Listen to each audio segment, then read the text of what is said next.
दक्षिण कश्मीर के पुलवामा जिले के मुख्य शहर पुलवामा इलाके में मंगलवार को आतंकवादियों द्वारा सुरक्षा बलों पर ग्रेनेड फेंकी जाने के बाद 2 नागरिक घायल हो गए। एक वरिष्ठ पुलिस अधिकारी ने समाचार एजेंसी की पुष्टि करते हुए कहा कि आतंकवादियों ने पुलिस पार्टी पर ग्रेनेड फेंका। हालांकि ग्रेनेड लक्षित लक्ष्य से चूक गया और सड़क किनारे फट गया।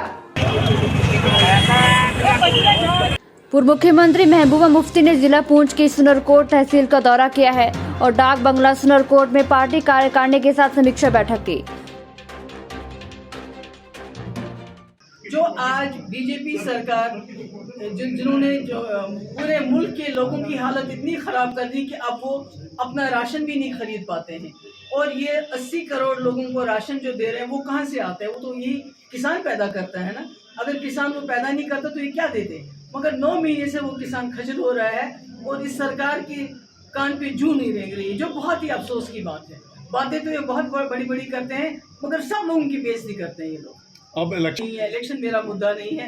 इलेक्शन जब होते हैं तब होते हैं। मेरा मुद्दा है जो जम्मू कश्मीर में हमारा वकार, हमारा तशख़्ख़ुस, हमारे हुकूक जो हमसे छीने गए हैं गैर आईनी तरीके से, उसको किस तरह हम दोबारा वापस लाएं और मसले कश्मीर को कैसे हल करें ताकि ये जो खून खराबा जम्मू कश्मीर में हो रहा है इसको बंद। पीपुल्स कॉन्फ्रेंस के अध्यक्ष सज्जाद गनी लोन ने मंगलवार को उत्तरी कुपवाड़ा के कलमूना गांव का दौरा किया और श्रीनगर के खनियार इलाके में आतंकवादियों द्वारा मारे गए JK police sub inspector Arshad Ahmad Mir के परिवार को याद किया।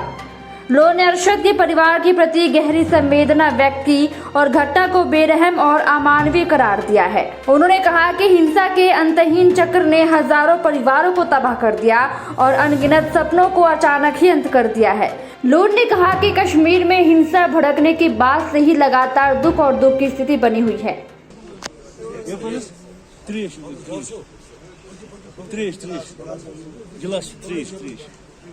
आयुक्त सचिवरों ने गांधरबल का दौरा किया है। गांधरबल की आर्द्रभूमि का जायजा लिया है और दौरे के दौरान आयुक्त सचिव के साथ उपायुक्त गांधरबल कृतिका ज्योत्सना, ACR गांधरबल, क्षेत्रीय वन्य जीव warden Kashmir, ASD, DFO Sindh वन प्रभाग गांधरबल और अन्य संबंधित अधिकारी भी मौजूद थे।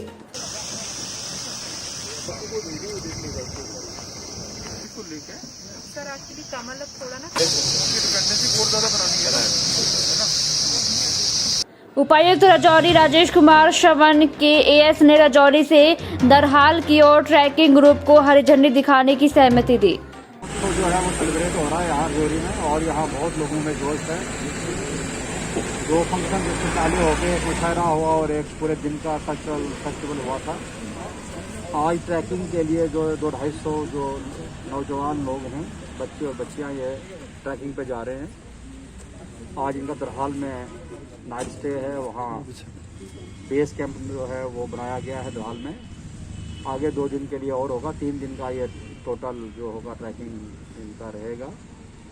गवर्नमेंट मशीनरी जो पूरी है, लाइन डिपार्टमेंट्स वो इसको फैसिलिटेट कर रहे हैं और नोडल एजेंसी जो है वो टूरिज़्म डिपार्टमेंट और यहाँ की जो टूरिज़्म डेवलपमेंट अथॉरिटी है वो दोनों मिलकर कर रहे हैं।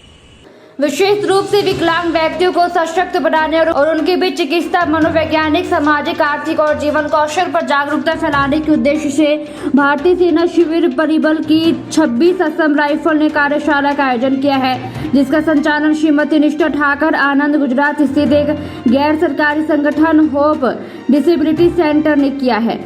स्पेशली एबल पर्सन है, उनको पढ़ाई के तौर पे या हॉस्पिटल, प्रोस्थेटिक एड्स या गवर्नमेंट के साइड से जो भी उनको असिस्टेंस मिलना है उनको सिखाना है, उनको अवेयरनेस दिलाना है और जो भी उनकी ज़िंदगी में रोज़ या डेली एक्टिविटीज़ में जो भी प्रॉब्लम हो रहा है उनको मोटिवेट करके, उनको काउंसल करके, उनको हिम्मत देने के लिए, उनको हौसला देने के लिए ये वर्कशॉप हमने आज प्लान किया।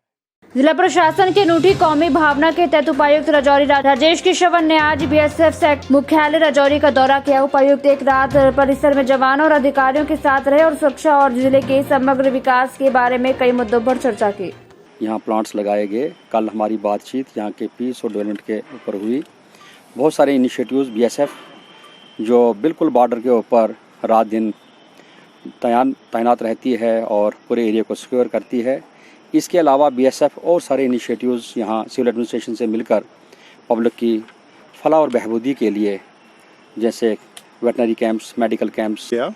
और पर्यावरण संरक्षण अगर हम देखें तो ये किसी एक इंडिविजुअल का काम नहीं है, पर्यावरण हम सबके लिए है। और पर्यावरण संरक्षण को ही आगे बढ़ाते हुए इस साल बीएसएफ की जो 4 बटालियन यहाँ पर हैं अपने राजौरी और पुंछ में, हमने 18,000 पौधों का एक लक्ष्य लिया था और वो तकरीबन हमने पूरा कर दिया है। उसमें खाली 400 या 500 पौधे बचे हुए हैं जो हम और अगले 2-3 दिनों में उन पौधों को लगा करके और अपना जो लक्ष्य है उसको हम पूरा करेंगे।